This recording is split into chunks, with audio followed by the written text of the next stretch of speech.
Hay una droga capaz de hacer que duermas menos, que pierdas el hambre, que revises el móvil cada 2 minutos, que recuerdes una frase absurda durante días y que conviertas a una persona casi desconocida en el centro de tu universo. Esa droga existe, la fabrica tu propio cerebro, y cuando empieza a circular, tú no das la orden, no eliges aumentar la dopamina, no eliges obsesionarte, no eliges imaginar un futuro con alguien a quien apenas conoces. Simplemente ocurre. Un día ves a una persona, algo encaja, una voz, una mirada, una forma de moverse. Y antes de que tengas tiempo de entenderlo, tu cerebro ya ha empezado a tratarla como si fuera importante. Eso es enamorarse. Pero el enamoramiento no es una emoción única. Es un cóctel químico que cambia tu atención, tu memoria, tu percepción del tiempo y la forma en la que interpretas a otra persona. Y aquí está la parte más incómoda. Mientras dura ese cóctel, distinguir lo que realmente sabes de lo que tu cerebro está inventando se vuelve mucho más difícil. Imagina que entras en una habitación llena de gente. Ves decenas de caras, pero una destaca. No sabes exactamente por qué. Quizá te recuerda a alguien.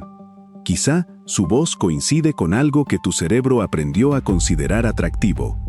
Quizá su forma de mirarte activa una sensación familiar. No haces una lista, no comparas datos, no decides racionalmente. Tu cerebro selecciona primero. Tú buscas una explicación después. Ese es el primer descubrimiento. Muchas veces, no te enamoras porque hayas analizado a una persona y hayas concluido que encaja contigo.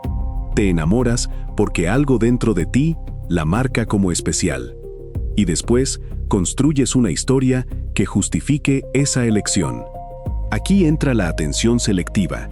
De repente, entre 100 conversaciones recuerdas la suya. Entre 20 notificaciones buscas su nombre. En una fiesta llena de ruido, detectas su voz. Tu cerebro empieza a asignarle prioridad. Es como si colocara un foco sobre esa persona y apagara parte del escenario. Lo curioso es que ese foco no solo muestra, también oculta. Empiezas a prestar más atención a lo que confirma que esa persona es especial, y menos a lo que contradice esa idea. Un gesto amable pesa mucho. Una señal extraña se minimiza. Una frase ambigua se interpreta a favor. No porque hayas perdido inteligencia, porque tu cerebro ya está intentando proteger una historia que acaba de empezar. Cuando la atracción crece, tu cerebro abre un laboratorio entero. Entra la dopamina, aumenta la motivación, la anticipación, la necesidad de buscar una recompensa. Después entra la noradrenalina. El corazón se acelera, duermes peor, piensas más rápido. Tu cuerpo entra en un estado de alerta agradable. Y en algunas personas, también cambian los niveles de serotonina, lo que puede contribuir a esa sensación de pensamiento repetitivo. La misma conversación vuelve una y otra vez. El mismo mensaje, la misma mirada, como una canción atrapada en bucle. Ninguna sustancia trabaja sola. El enamoramiento no es una hormona, es una mezcla. Y esa mezcla cambia la forma en la que experimentas la realidad. Un mensaje suyo produce euforia. Una respuesta tardía produce ansiedad. Una pequeña señal puede parecer enorme. Un día normal se vuelve memorable porque esa persona estuvo presente. Eso explica algo que casi todos hemos vivido. Has conocido a alguien hace poco. Y aún así, sientes que ocupa más espacio mental que personas que llevan años en tu vida. No es magia, es prioridad química. Tu cerebro está diciendo, presta atención, esto podría ser importante. El problema es que todavía no sabes si realmente lo es. Aquí aparece una de las trampas más poderosas del enamoramiento. Al principio conoces muy poco a la otra persona. Sabes cómo te mira, qué música le gusta, qué te contó en 3 conversaciones, quizá alguna historia de su infancia, y poco más. El resto son huecos. Pero el cerebro odia los huecos. Así que los rellena. Imagina que alguien tarda en responder. Puede estar trabajando, puede estar cansado, puede no saber qué decir, pero tu mente construye una historia. Tal vez está perdiendo interés, tal vez está pensando en ti, tal vez quiere hacerse esperar. La información real es pequeña, la interpretación ocupa todo lo demás. Y lo mismo ocurre con los defectos. Cuando conoces poco a una persona, todavía no has visto sus días malos. No sabes cómo discute, cómo reacciona cuando tiene miedo, cómo maneja la frustración, cómo trata a alguien cuando ya no necesita impresionarlo. Entonces tu cerebro completa la imagen con la versión que más desea encontrar. Por eso una frase resume tan bien esta fase. Cuanto menos conoces a alguien, más espacio tiene tu mente para inventarlo. Y aquí es donde casi todas las películas ayudan a confundirnos. Nos enseñan la intensidad del principio como si fuera una prueba de compatibilidad. Pero intensidad y compatibilidad no son lo mismo. La intensidad dice que el sistema está activo. La compatibilidad solo se descubre con tiempo.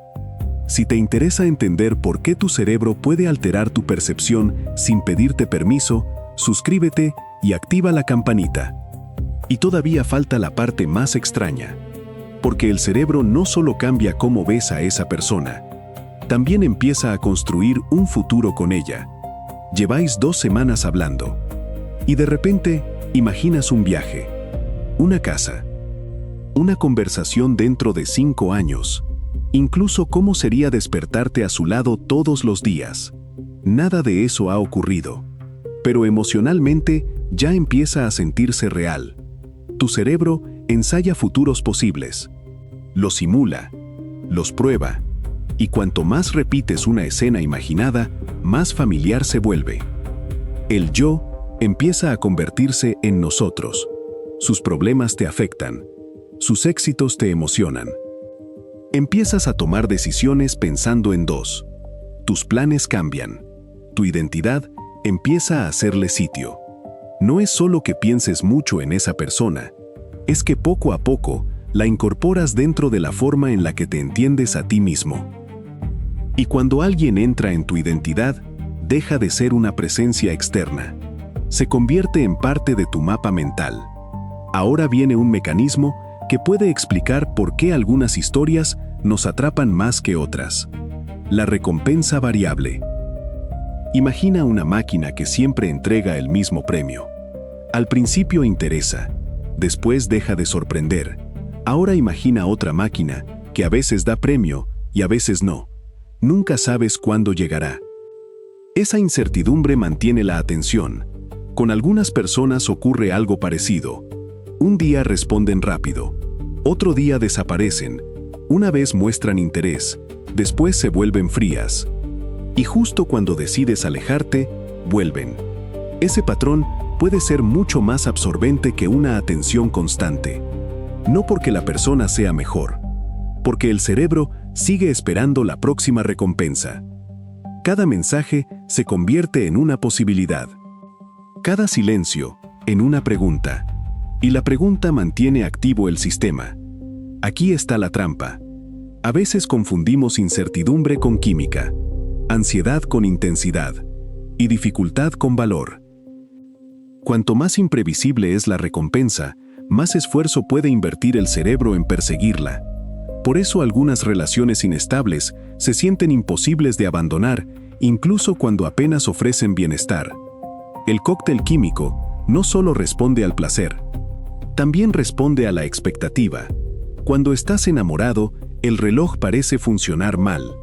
Una tarde juntos desaparece. 10 minutos esperando una respuesta pueden parecer una hora. No es que el tiempo cambie. Cambia tu atención. Cuando estás completamente concentrado en algo agradable, registras menos señales externas. El tiempo parece pasar más rápido. Cuando esperas una recompensa incierta, cada segundo recibe más atención. El tiempo se estira. Por eso una cita puede terminar antes de que te des cuenta. Y una noche esperando un mensaje puede parecer interminable.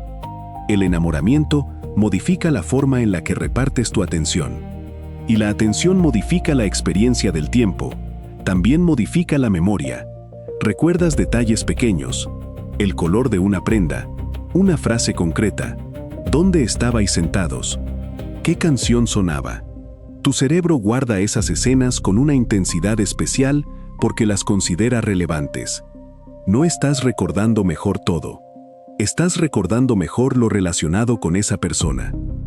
Ningún cerebro puede mantener para siempre el mismo nivel de activación. Dormir poco. Pensar constantemente en alguien. Vivir pendiente de cada señal. Todo eso consume energía. Así que con el tiempo, la tormenta baja. Y aquí muchas personas se asustan. Creen que el amor se está terminando, pero puede estar cambiando de forma. La persona deja de ser una sorpresa constante. Empieza a convertirse en una presencia conocida, segura, familiar. El sistema de novedad pierde intensidad y otros mecanismos de vínculo ganan peso. La química sigue ahí, pero la mezcla cambia. Ya no es la euforia del mensaje inesperado. Es la calma de saber que esa persona va a estar. Ya no es imaginar quién podría ser. Es conocer quién es realmente. Con defectos, con rutinas, con días malos, y elegir seguir ahí. Esto es importante. El enamoramiento inicial puede empezar sin que lo controles. El vínculo duradero requiere algo más. Tiempo, experiencias compartidas, confianza y decisiones repetidas. No eliges que el laboratorio se active, pero sí eliges qué haces mientras está funcionando. No puedes ordenar que alguien te atraiga. Tampoco puedes decidir que deje de hacerlo de un momento a otro. No puedes apagar la dopamina con un pensamiento, ni impedir que una mirada te afecte, pero puedes decidir si alimentas la fantasía, si ignoras señales importantes, si conviertes una emoción en una promesa. Si confundes intensidad con compatibilidad, puedes decidir esperar, observar, conocer, dejar que la realidad ocupe el lugar que al principio llenaba la imaginación. Enamorarse no te convierte en una víctima de tu cerebro, pero durante un tiempo sí altera el terreno sobre el que tomas decisiones. Por eso conviene recordar algo. Lo que sientes es real. La interpretación puede no serlo. La emoción existe. La historia que construyes alrededor todavía necesita pruebas. Y ahora, quiero preguntarte algo directamente. ¿Alguna vez te has enamorado más de la idea de una persona que de la persona real? Te leo en los comentarios. Seguro que muchas personas han vivido exactamente esa diferencia. Así que la próxima vez que te enamores, recuerda esto. Tu cerebro no está teniendo una sola emoción. Está mezclando sustancias, cambiando prioridades, seleccionando recuerdos, rellenando huecos y construyendo un futuro que todavía no existe. Durante un tiempo, ese cóctel puede convencerte de que has encontrado a la persona más importante del planeta. A veces tendrá razón, a veces no. El problema es que, mientras dura la mezcla, distinguir una cosa de la otra resulta muchísimo más difícil. Primero llega como una tormenta. Después, si la relación sobrevive, puede convertirse en hogar. Y si algún día desaparece, tu cerebro tendrá que desmontar todo lo que había construido alrededor de esa persona. Pero eso no se siente como olvidar, se siente como una abstinencia. Y esa es la siguiente historia.